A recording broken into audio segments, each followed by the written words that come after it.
Today we will talk about stock market basics, an overview of how the stock market works and its key components. The stock market is where investors connect to buy and sell investments, most commonly stocks, which are shares of ownership in a public company.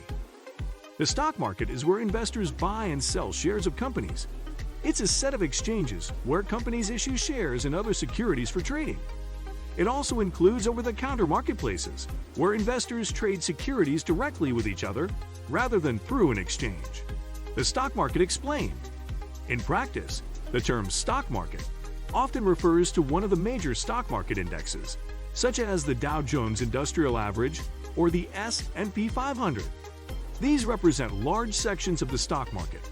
Because it's hard to track every single company, the performance of the indexes is viewed as representative of the entire market.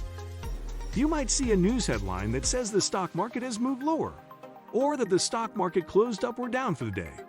Most often, this means stock market indexes have moved up or down, meaning the stocks within the index have either gained or lost value as a whole. Investors who buy and sell stocks hope to turn a profit through this movement in stock prices. How the market works. When you purchase a public company's stock, you're purchasing a small piece of that company. The stock market works through a network of exchanges. You may have heard of the New York Stock Exchange or the NASDAQ. Companies list shares of their stock on an exchange through a process called an initial public offering or IPO. Investors purchase those shares, which allows the company to raise money to grow its business. Investors can then buy and sell these stocks among themselves. Buyers offer a bid or the highest amount they're willing to pay, which is usually lower than the amount sellers ask for in exchange. This difference is called the bid-ask spread. For a trade to occur, a buyer needs to increase his price or a seller needs to decrease hers. This all may sound complicated, but computer algorithms generally do most price-setting calculations. When buying stock, you'll see the bid, ask, and bid-ask spread on your broker's website. But in many cases, the difference will be pennies and won't be of much concern for beginner and long-term investors. The stock market is regulated by the U.S. Securities and Exchange Commission, and the SEC's mission is to protect investors, maintain fair, orderly, and efficient markets, and facilitate capital formation. Historically, stock trades likely took place in a physical marketplace. These days, the stock market works electronically through the internet and online stockbrokers. Each trade happens on a stock-by-stock basis, but overall stock prices often move in tandem because of news, political events, economic reports, and other factors. What is the point of the stock market?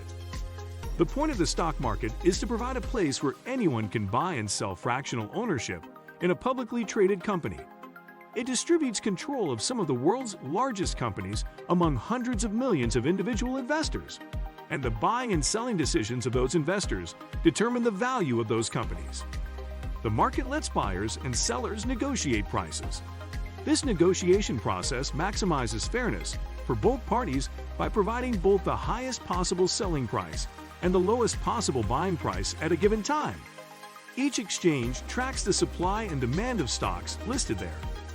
Supply and demand help determine the price for each security, or the levels at which stock market participants, investors, and traders are willing to buy or sell. This process is called price discovery, and it's fundamental to how the market works.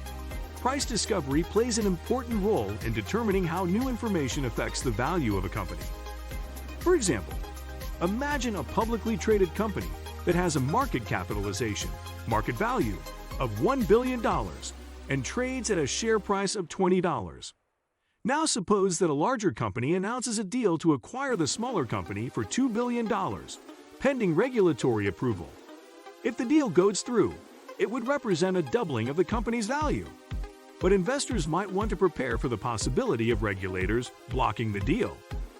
If the deal seems like a sure thing, sellers might raise their asks to $40, and buyers might raise their bids to meet those asks. But if there's a chance the deal won't be approved, buyers might only be willing to offer bids of $30. If they're very pessimistic about the deal's chances, they might keep their bids at $20.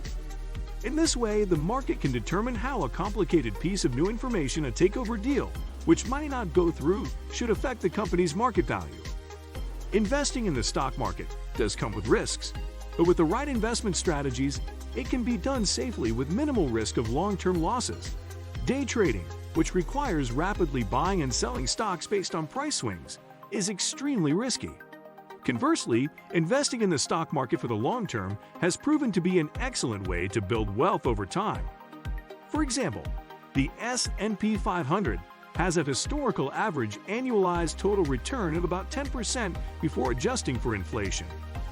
However, rarely will the market provide that return on a year-to-year basis. Some years the stock market could end down significantly, others up tremendously. These large swings are due to market volatility or periods when stock prices rise and fall unexpectedly. If you're actively buying and selling stocks, there's a good chance you'll get it wrong at some point, buying or selling at the wrong time, resulting in a loss. The key to investing safely is to stay invested through the ups and the downs in low-cost index funds that track the whole market, so that your returns might mirror the historical average. How do you invest in the stock market? You'll usually buy stocks online between 9:30 a.m. and 4 p.m. ET through the stock market, which anyone can access with a brokerage account, robo-advisor, or employee retirement plan. You don't have to officially become an investor to invest in the stock market for the most part. It's open to anyone. If you have a 401 through your workplace, you may already be invested in the stock market. Mutual funds, which are often composed of stocks from many different companies, are common in 400 and Onyx. With any investment, there are risks, but stocks carry more risk and more potential for reward than some other securities. While the market's history of gains suggests that a diversified stock portfolio will increase in value over time, stocks also experience sudden dips.